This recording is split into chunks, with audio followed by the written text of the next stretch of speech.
A not so fun start to an otherwise enjoyable trip.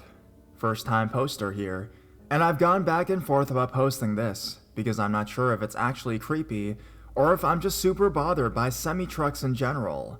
Now this happened way back in March. My sister and I were heading to an airport for a 6 a.m. flight to Orlando, Florida to visit Universal Studios. So this incident happened between 3 to 3:30 a.m. We're driving along the interstate when we come up behind a semi-truck. The semi is keeping up with traffic, so my sister decides to not pass him, knowing that I really hate being next to big trucks because I am scared of them. My family has had a few close calls with them, and I've personally known people who've lost loved ones in horrific accidents involving the trucks. For a while, being behind the truck was fine. Like I said, it was keeping up with the flow of traffic and being fine. But then, about 20 minutes in, the driver starts doing a few bizarre things. The truck will start to brake, or it starts to swerve into the next lane. There is literally nothing in front of the truck, nor is it stormy. It was a cloudy night, but not windy.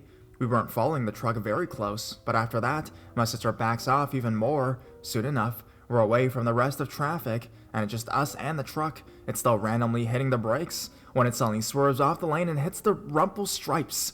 And I'm finally like, will you just pass this truck? He's being really weird.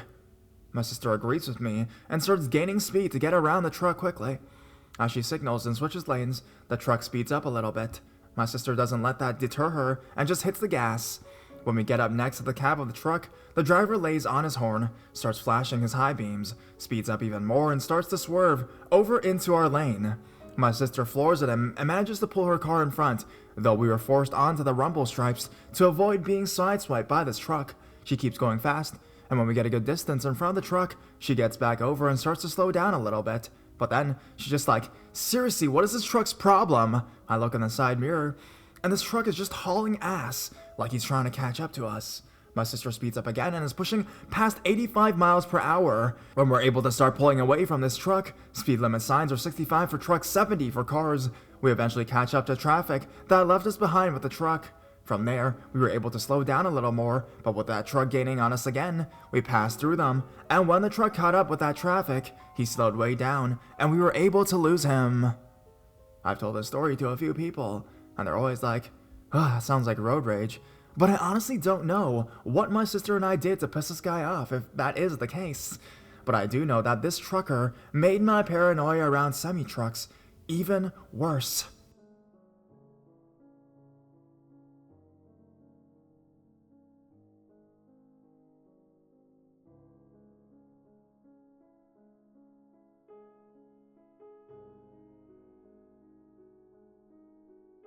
Footprints in the tub. I originally submitted this to No Sleep, but it should be here. This story is as accurate as it was on the police report. March 14, 2008. I was 17 years old, a junior in high school. I lived in a square-mile suburban town in Nassau County, one of the richest counties in America. Living there was very quiet. The population is white and Catholic. Not much goes on. I've been struggling with depression and couldn't focus on my schoolwork.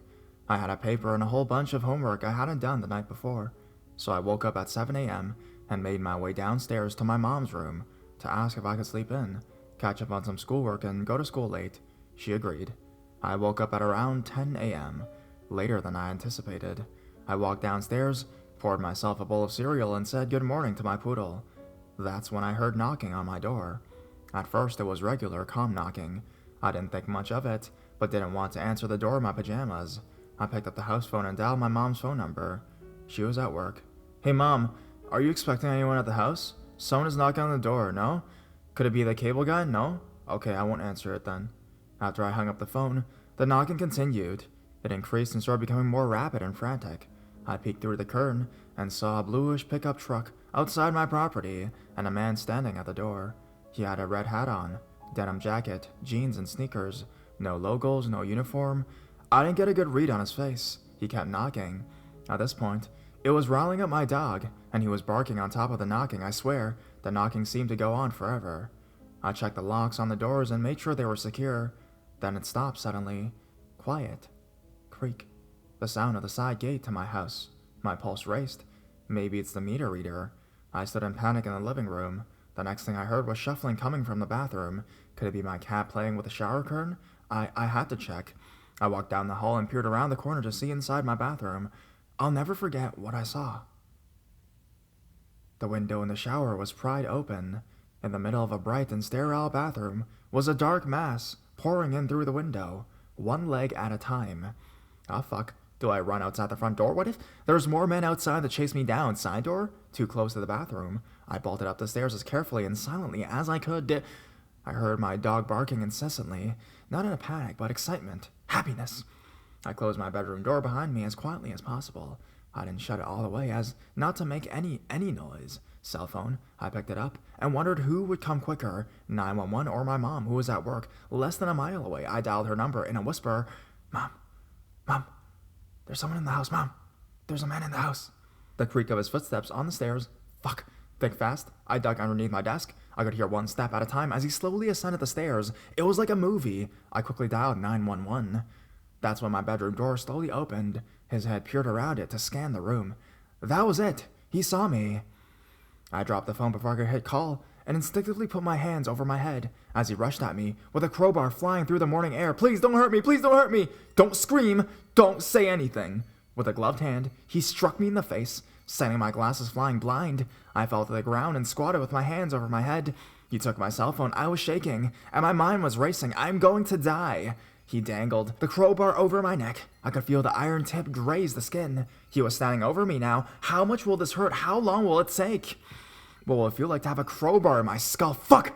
My mom is on her way home, not her too. This is it, I'm fucked. He rummaged through my things on my desk. Then there was silence. Is he still in the room? How many people are inside my house? Is there anyone in here with me? I didn't want to know.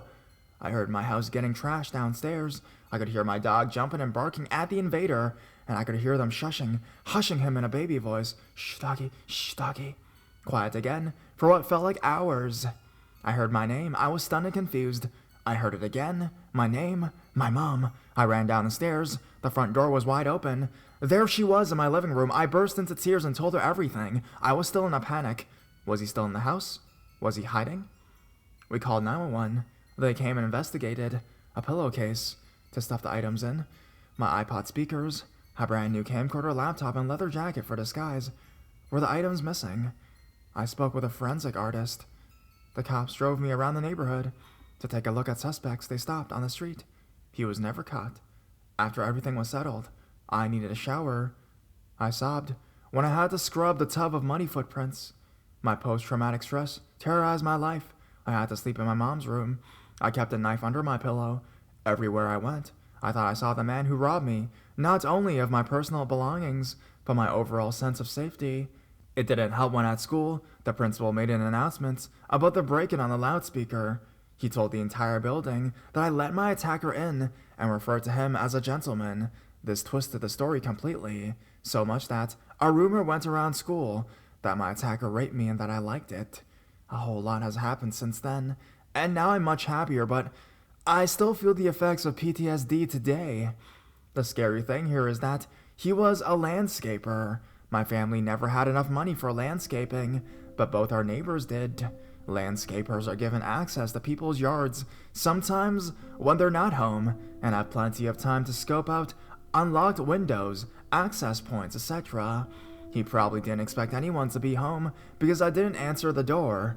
The moral of the story is always answer the door, or if you don't feel safe answering the door, make a noise to signify that you are home.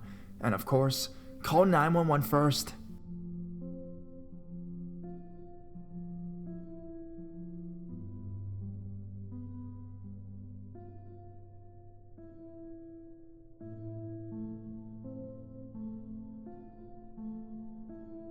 I came face to face with the creep again.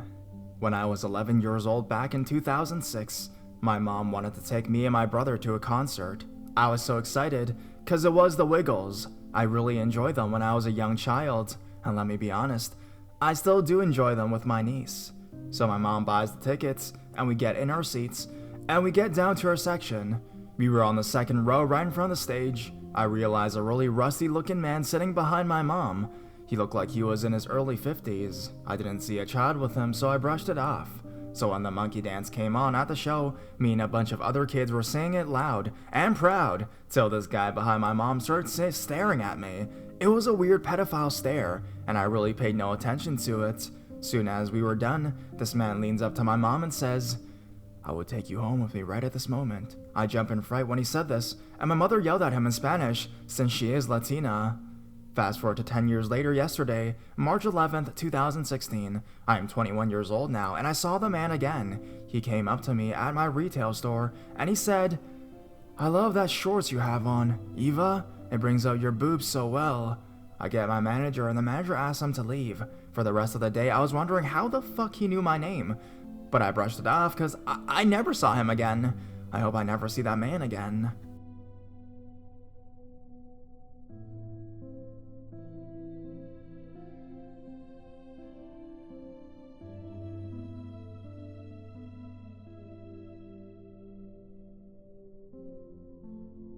You got them soulful eyes.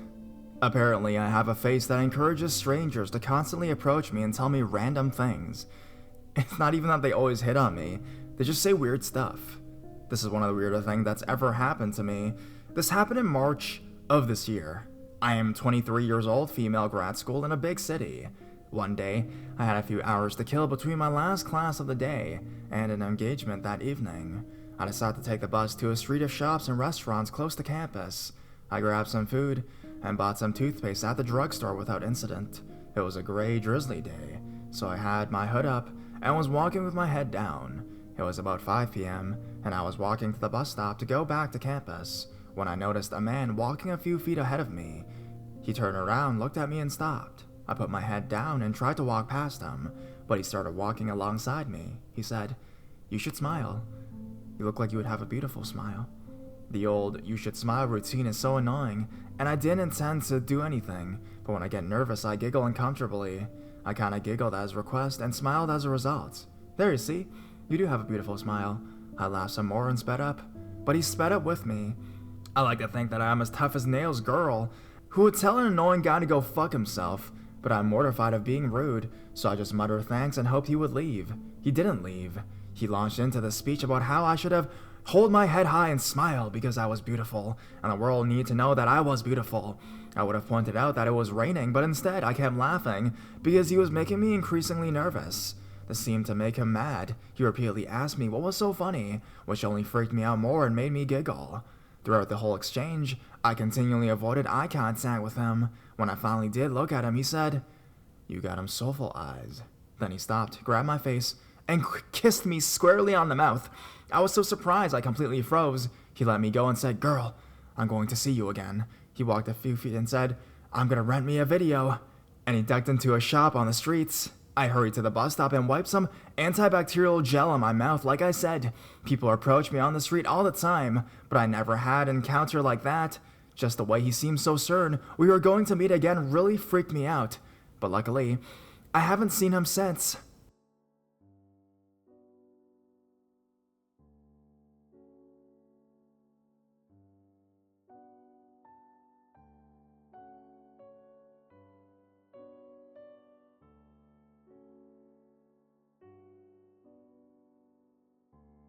That's when I saw his teeth.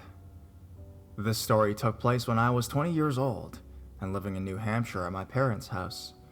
I've been back home for a little over a month now, after a defunct experience at a college in Boston that wasn't the right fit for me. In the meantime, I was taking classes at a local community college. Anyways, going from living in Boston for a semester and having total independence as well as almost endless opportunities for fun with other cute gay guys like myself, to back to my parents in rural New Hampshire was a huge knockback, and I was seeking thrills in the meantime to numb the pain. Sometimes, I have an almost ravenous sexual appetite, which was hard to satisfy in New Hampshire. I use gay hookup websites such as Manhunt and the app Grindr to meet other like-minded guys in my area. Not surprisingly, these sites and services come with their fair share of creepers, but I honestly never found myself threatened when they reached out. Just sort of flattered, and then would take comfort in the fact that I could easily block them. The problem occurred when some guys couldn't take a hint though, and there was one in particular that kept attempting to contact me under different usernames after I would block him. His original username was something along the lines of SoccerBoy123, and his profile picture on Manhunt was of a fit-looking guy from the neck down. He reached out to me and we began chatting. He said he lived in Concord, which is roughly an hour south of where I lived, and also where my community college was located at the time. We were chatting about explicit stuff, and possibly meeting up, when I asked to see some more pictures of him, including one of his face. He sent the pictures over, and I could notice that they didn't really seem to match up with each other, not to mention his profile picture. The face picture I requested was also missing. I replied with something like, hot, and asked him again for a picture of his face. He gave me the old, this computer is new and I don't have one yet line, and I said I wasn't going to continue chatting unless I saw one. He eventually caved and sent me a few photos of his face.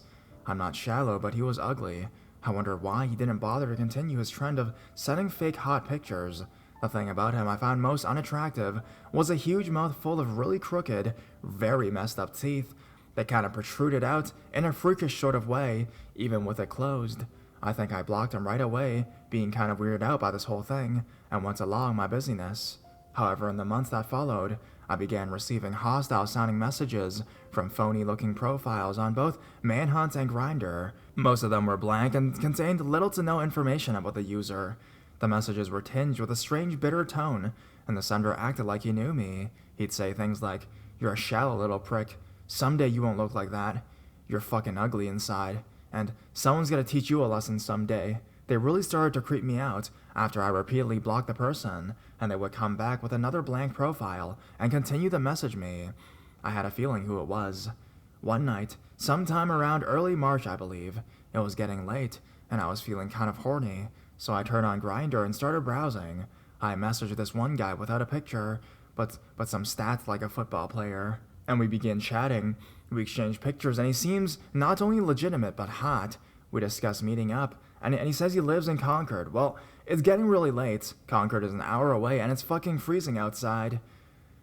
It was very cold in March. I was not thinking with my head on my shoulders, though, so I got dressed, pulled my parka, and hopped into my car and made the hour-long drive. We continued to chat using Grindr on my way down, but as I neared the city, I began asking exactly where to go. The conversation took a weird turn. He gave me an address, but said he wanted me to wait outside because his parents were asleep, and that he was going to sneak downstairs to unlock the door.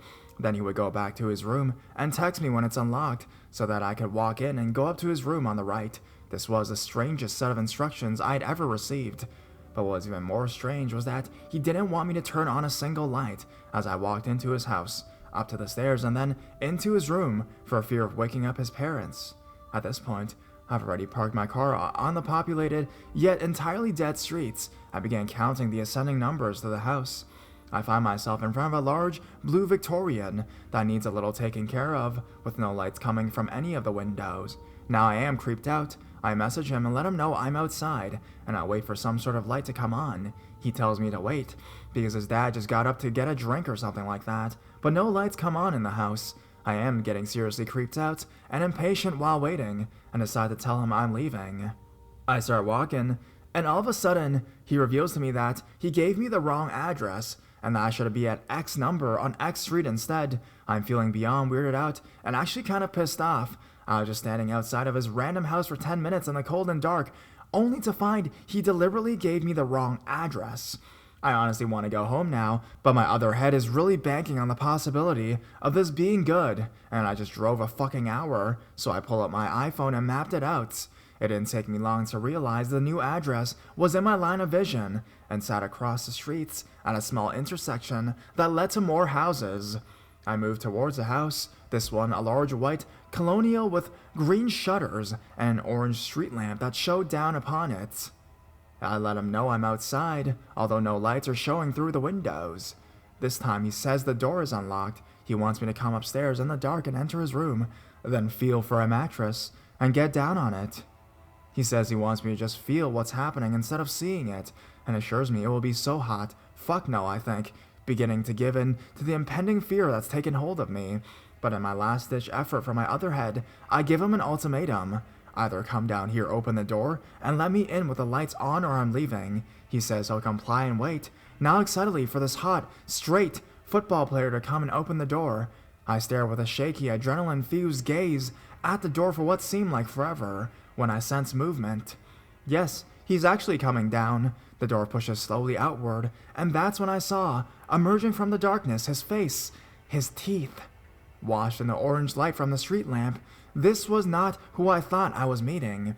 An icy, stabbing chill washed over me as we made eye contact, and he gestured for me to come inside. I knew who this was. This was the man who had been contacting me. I looked at him and yelled, "No, fuck no!" and started half running, half walking away from the house and back to my car. I looked back after a few seconds, and he was watching me from the door. I got to my car and quickly got in, locked the doors, and sped home.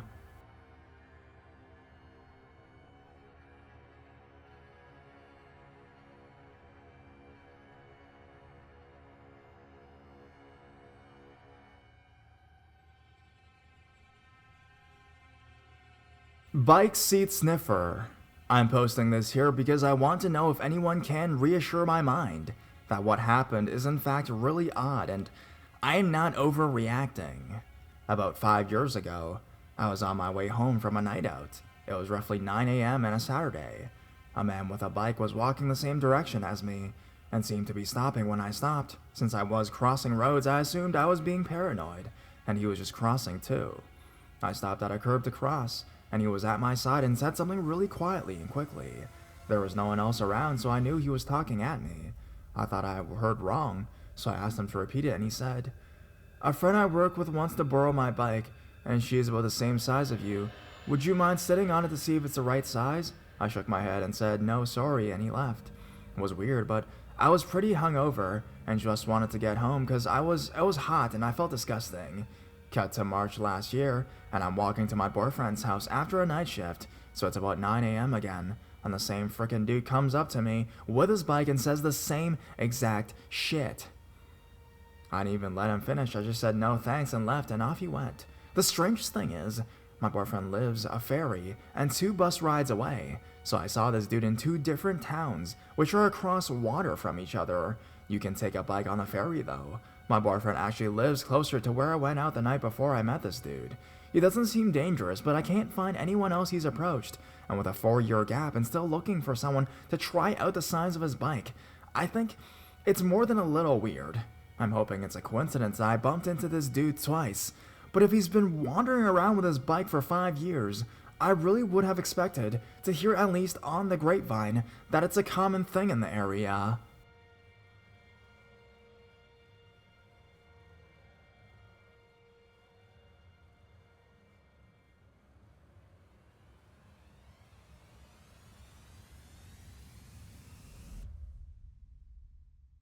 Out to play. I've considered sharing this story for a while now, and feels like finally maybe I should do it. Well, it's not the most horrendous story in any way, shape, or form. It affected me, and still makes me shiver to think about it. I apologize for the length, but I'm the kind of person who remembers every single detail. About 5 years ago, I moved to Ottawa to go to school.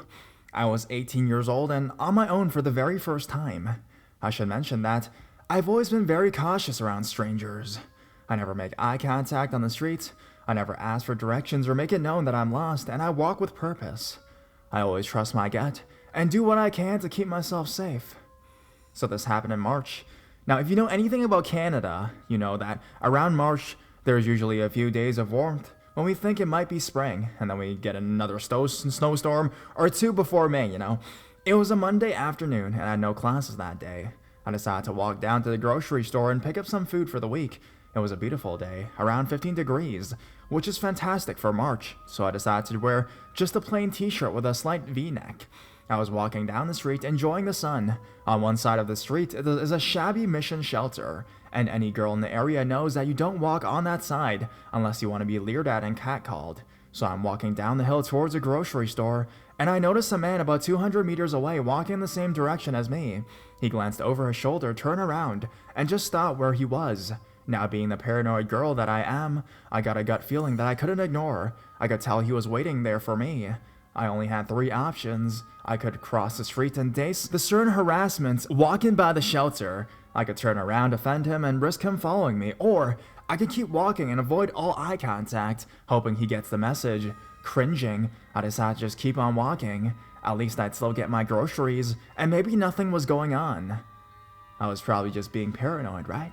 I got to the next stop sign, and he's now standing about 50 meters from me. At this point, he starts walking towards me, and oh god, he was doing this awful strut and leering at me.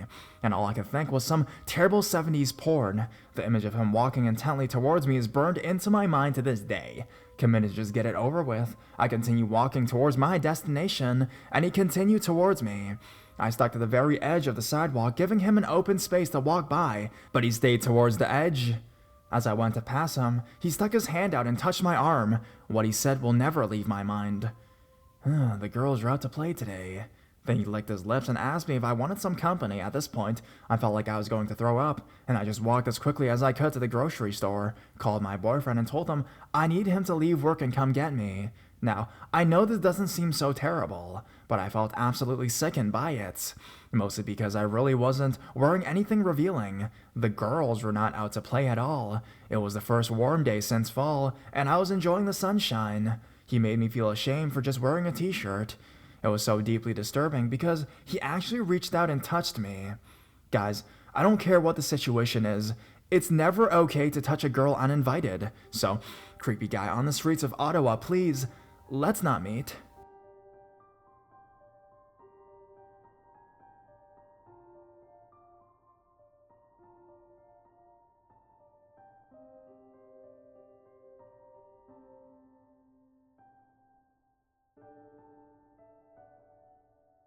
Onesie wearing Lunatics. First post, please be gentle. I've been reading a lot of these stories and it reminded me of this one incident. It was the scariest moment of my life. However, it may not sound like it once I've written it down. We shall see. It was late March, and it was around midnight when me and my friend, both girls, both 20, were walking home from a friend's house after a few drinks. We were a little merry, not tipsy or drunk, and so we were walking a little quicker than normal. I had initially thought of asking one of my male friends to come and pick us up because it was so late outside, but because it was also a short walk, we didn't want to bother him. The walk home meant walking through a street full of shops and some pubs, and because it was so late outside, only the pubs were open. The street was a long street, but have offshoot streets, like a tree branch I suppose? This is important, because our respective houses were down different branches off the street, which meant that we would have to say goodbye at one point and separate. We managed to walk past most of them without any major problems. Again, being girls of being slightly merry, when we were going to say goodbye, the goodbye lasted a little longer than it was supposed to. By the time she had started to walk away, we heard shouting coming from the side street, down which I would have to walk to get to my house. It started off as normal drunk shouting, but quickly turned threatening. Once, we could hear what was being shouted. "Come back, you fucking cunt! I'll rip your throat out and make her watch, you cocksucker!" This was one of the ones I could remember because I was nosy and wanted to figure out who her was and what happened. Before anyone could make any moves, a small, portly figure came whizzing out onto the main road from the side street, closely followed by another, slightly taller figure. They were both shouting at each other, and by the time they came to around 1,500 yards of the Weatherspoons, they had stopped and now were standing facing each other, shouting loud enough to make the bouncer and several other patrons come out to check out the situation. Because they were closer now, it became clear that they were both wearing animal onesies. Couldn't tell which animal, but they both had some sort of tail attached. Purely for this reason, it wasn't perceived as a threatening situation, and people were openly laughing at them. Suddenly a car drove up, and more people clad in animal onesies got out, and each individual picked a side and started squaring off at each other. It was a ridiculous situation, and I genuinely thought that they were about to burst into a well-choreographed dance number. Unfortunately, that is not what happened. At this point, the bouncer had told us to go get inside the pub. However, curiosity got the better of most of the people, and they stuck around to watch. The bouncer started walking towards them and shouted, "There's a security camera aimed directly at you, and is recording everything you do. Police has been called, and they are on their way." The camera thing was true, the police thing was not. Bizarrely, they all turned towards where the camera was, looked directly into it, and started shouting at the camera. Things such as, "Come on then! Have a go, you fucker!" and "You don't scare me, you red bastard!" At this point, We were equal parts scared and amused, but decided to heed the bouncer's words and went into the pub, followed by the bouncer. The main doors were then locked and bolted. I have to say, I've never been so locked into a pub before. 5 minutes into the lockdown, everyone is starting to find the humor in the situation, and everyone is just generally chatting. We could still hear the men shouting, whether at the camera or at each other, we will never know. At this point, I decided to ring the boys I lived in to come pick us up. My friend picked up and I basically begged him to come to the pub, be aware of the onesie wearing maniacs, and definitely not to come alone. As I hung up, there was a loud thump on the closed doors. It was the man banging on them, maybe to scare us, maybe trying to actually come inside. At this point, we were 100% scared for our lives, but thankfully, someone had been bright enough to call the police, who chose at that moment to make an appearance. We heard the sirens, which were music to our ears, and not so surprisingly, the banging stopped. They decided to walk away fast from the pub, but were intercepted by the police. As we were unlocked and freed away from our beery safe haven, my 3 friends turned up like the world's grumpiest, sleepiest knights in shining armor. We have a laugh about it now, but weird, onesie-clad nutters. Let's not meet. Ever.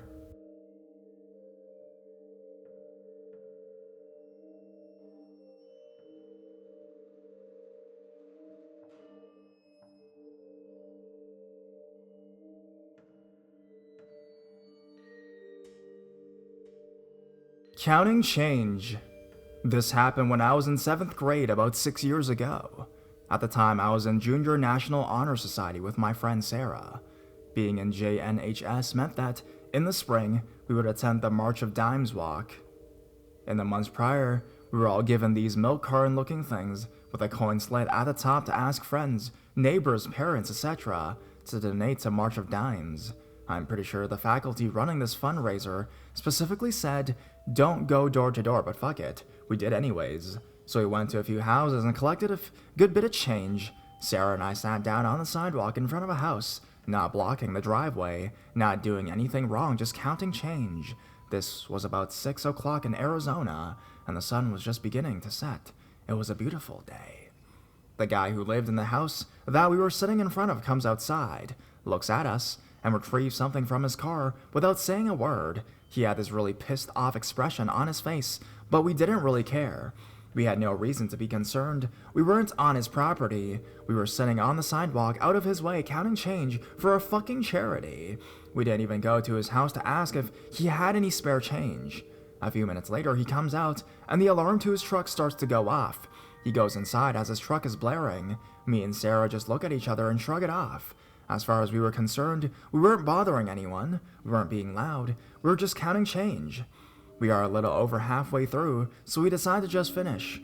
The man turns off his alarm. We go about our business when 3 minutes later, the alarm starts going off again. Now, I know you guys are probably wondering why didn't we just pick up our change and leave, and there are several reasons. One, we were 12 years old, and we were dumb, and we thought maybe the guy was just having problems with his car or something. And 2, my super cute neighbor Justin was skateboarding, so me and Sarah were building up the courage to talk to him. After my asshole neighbor turned his alarm off again, we start chatting with Justin. We were just talking about school and music and what have you. Then all of a sudden, this guy storms out of his house and starts screaming at us. "The fuck you doing? Get the fuck out of here! Pick up your change and get away!" And he turns to Justin and starts screaming at him. "What do you think you're doing? You think I don't know about you? If I ever see you in front of my house again, I'll beat your ass." Okay, Justin is 12, but alright dude, be a dick. Justin skates around the corner on his skateboard. As me and Sarah profusely apologize and pick up our change, he continues to yell and cuss at us, saying things like, "Fucking kids, who do you fucking think you are?" We finally get the last of it and run down onto the streets. Justin is on the other corner waiting for us, and we talk about how weird it was, contemplate calling our parents, etc. We part ways and I go home for dinner. I decide to tell my parents what happened. Even though I was afraid I did something wrong. When I told them, my mom was pissed. She told me I should have called the cops, and I didn't do anything wrong. She decided to call the police department, not 911, and asked what to do. The lady basically said to call the police if anything else happened. A few weeks later, my mom was taking my little sister to pre-K, and then me to school. On the way back, we go through my neighborhood to get to school. We end up being behind this guy, and I tell my mom that. She watches him turn to his street and looks to see what house he stops at. He starts to pull into his house, but sees us driving along and starts following us, all the way to my school. He then turned around and went back home. I moved to Georgia the following year, and there were no other run-ins. Thank God.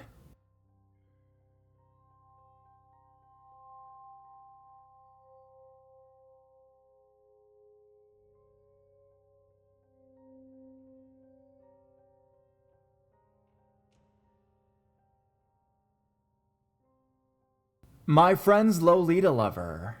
This takes place a few months ago, and around March when we were in middle school. Hello, my name is Jake, and I'm 14. Me and my friends are obsessed with anime, and connecting to those who like anime as well. I'm going to point out that this story involves at least 6 friends. One day, my friend, let's call her C, said she met this new 18-year-old boy online, and he seemed to like her. I, of course, found this very suspicious, and told her to stop talking to him. Of course she didn't. Her relationship with him got stronger, and they planned to meet up at a convention in a few weeks. My 2 other friends, K and D, and I realized this was serious, but we were all too scared to tell our parents, or the police. As a concerned friend, I told her to not meet up with him, and asked her friend S to give me his contact information. And that's when things got bad. My friend K devised a plan to see if he was like a child rapist or not. She would pose as a Lolita. Of course, this guy ate it up and told her all his secrets and what he had done to young girls. Horrified, we still didn't want to speak up and sent my friend C the screenshots of him saying, "I get head in hand from 13-year-olds all the time," and really creepy other things, and how this Lolita love resulted in him doing things with over 10 girls that were ages 12 to 15. Me and my friend who posed as a Lolita, K, gave his information to D, who had a hacker friend. He claimed he lived in Miami, but his IP traced all the way to Canada. At some point, we found out C's ex knew him and caught on to us and started threatening me and saying he was a great guy, and if I called the police, she would find me and kill me. Apparently, she tried to kill herself that night, and he came to help her out and get her through this. Eventually, my friend C realized that he was a rapist, and yet we still didn't call the police in fear of us getting into trouble. We knew we should have, because a few months later, he turned up again at a convention. It started when he saw my friend's ex with some tall guy. We all brushed it off thinking it was her new boyfriend, until the next day of the convention, when found out the guy got arrested for trying to sexually assault 2 of my other friends. There were many other times where he would talk to my friends randomly, and he also got my contact info and told me if I called the police, he'd find me in such and such. Thankfully, I'm not dumb, and knew this was serious right away. So, Pepe, the Lolita lover, let's not meet.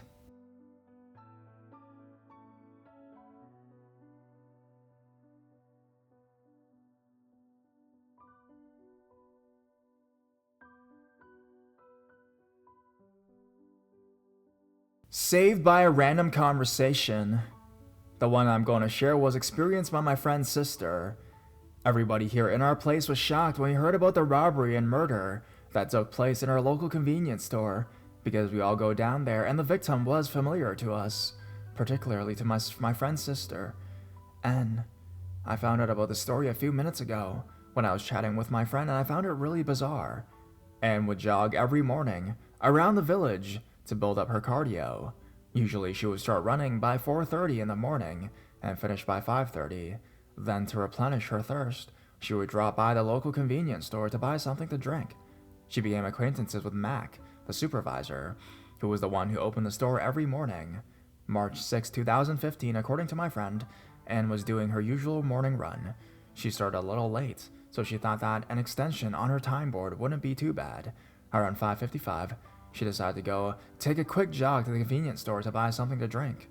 Almost near the entrance, a man named Jeff, who was around her age, jogged next to her.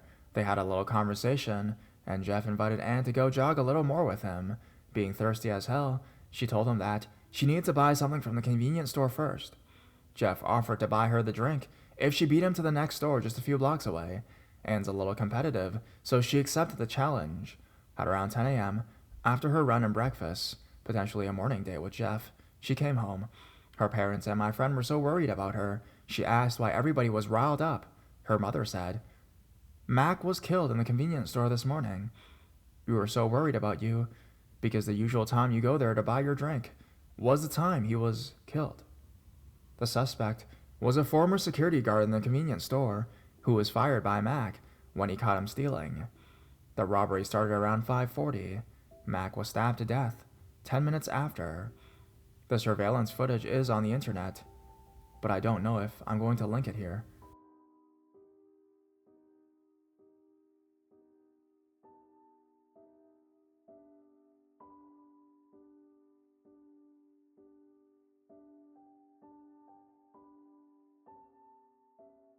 The Patriot Mobile. I live in a relatively large Midwestern college town. It's a division in school that's close to a big city. This story takes place in March of my junior year of high school, when I was at a friend's house during diplomacy. I had finally taken my final breath and accepted my defeat as Germany, and we all decided to go outside for a walk, considering this was the first nice weather day we'd had in a while. His house was about a block away from a nice park, so we headed there. We walked around it maybe once or twice, and we were about to head home. Up rolls a vehicle I've lovingly dubbed the Patriot Mobile. The most bizarre thing is that the Patriot Mobile isn't unique. There's actually about 2 or 3 of them in town. The Patriot Mobile is a red car covered in the most ridiculous decorations imaginable. Although there are some slight variations between each car, this one had an artificial hood ornament with red, white, and blue streamers coming off of it, with more dangling from the side mirrors. The front of the car had "God Bless America" written out in black and white block letters, kind of like the numbers people put on their mailboxes. On the back and along the sides, there were the references for Bible verses in just about every space imaginable, with at least 2 "Jesus loves you" to boot. I think that Lev 18:22 was on there somewhere as well. This was the verse that condemns homosexuality, but I quite honestly can't remember it. Anyways, I'd seen this car before, or at least its cousin, so I knew what it was. I was a bit off-put by the message, but I thought it was harmless, so I pointed it out to my friends. "Hey look, it's the Patriot Mobile," which quickly turned into a round of those of us who had seen it before explaining it to people who hadn't. We were about to walk back home when we realized he wasn't going to pass the park, he was going around the park, with several small children playing there at the time as well. So we all silently decided to sit and watch for a few minutes, just in case. Then, as the car comes around the park again, it pulls over right in front of us. We were sitting on a short fence, and one was the left side of the road to him, so he pulled over a double yellow line across a lane of traffic and was now going the wrong way in a parallel parking row. He never stopped, but he slowed down to a crawl and rolled down his window. He was a middle-aged man with long, dirty black hair and a mustache, fairly tan. He stared us down with a measure of hatred in his eyes, unseen before by the man, then rolled up his window, got back into his lane, and drove away. It was at this point all 8 of us were fairly freaked out, but we stayed still. Caleb says, as soon as he's about 100 feet away, "I'm going to call the cops." Well, we all were, but eventually he reached a point where he could turn away from the park, and he did. We all walked back to the house and finished our game, joking about our whole encounter with the Patriot Mobile, but also creeped out. In hindsight, if he had abducted any kids, which is the first thing that your mind jumps to, I doubt he would have been so hard to catch. A car with a hell of a description is easy to find. Owner and operator of the Patriot Mobile. I don't know what your intentions are, to be honest, but the next time I'm at the park with friends or on a date, let's not meet.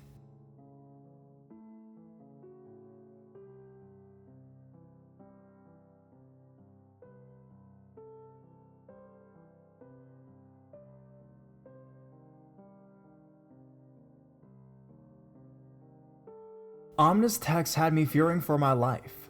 This ended pretty quickly, to be honest, but made me a little uneasy with every message I received.